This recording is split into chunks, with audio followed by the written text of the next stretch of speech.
السلام علیکم ورحمۃ اللہ وبرکاتہ۔ دوستوں، آپ سبھی کا استقبال ہے ہمارے یوٹیوب چینل دینی معلومات پر۔ صرف ایک منٹ کا مدرسہ قرآن اور حدیث کی روشنی میں۔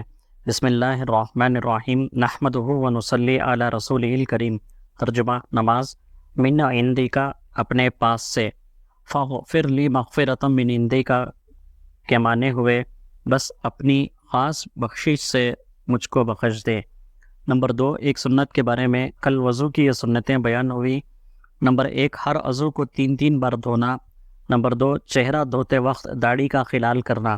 اور آج کا سبق سنت نمبر 3، پیروں کو دھوتے وقت انگلیوں کا خلال کرنا۔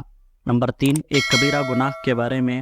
بڑے بڑے گناہ جن پر سخت عذاب کی وعیدیں آئی ہیں ان میں سے ایک بڑا گناہ ہے کسی کی زمین پر مورثی کا دعویٰ کرنا۔ نمبر 4، گناہوں کے نقصانات۔ گناہوں کا ایک نقصان یہ ہے کہ گناہ کرنے سے آدمی نیکیوں کی توفیق سے محروم ہو جاتا ہے، حتیٰ کہ گناہوں کی نحوست سے رفتہ رفتہ تمام نیک کام چھوٹ جاتے ہیں۔ بس گناہوں سے جلد توبہ کرنی چاہیے۔ نمبر 5، طاعت و عبادت کے فائدے۔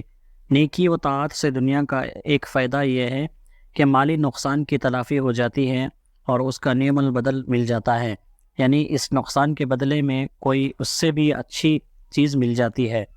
اللہ تعالیٰ سے دعا ہے کہ اللہ تعالیٰ خیر و عافیت کے فیصلے فرمائے، اللہ تعالیٰ رحم و کرم کا معاملہ فرمائے، اللہ تعالیٰ فلسطین کے مسلمانوں کی مدد فرمائے، اللہ تعالیٰ وہاں کے بچوں کی، بڑوں کی، عورتوں کی، اللہ سب کی حفاظت فرمائے۔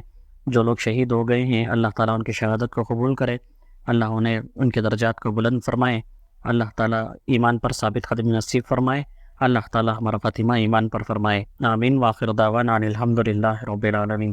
دوستوں، آپ سے ایک گزارش ہے کہ اگر آپ ہمارے چینل پر نئے ہیں تو ہمارے چینل کو ضرور سے سبسکرائب کریں اور اس کو شیئر بھی کریں تاکہ دین کی باتیں دوسروں تک بھی پہنچے۔ اللہ تعالیٰ آپ کو بھی اس کا ذریعہ بنائے۔ جزاک اللہ خیرہ۔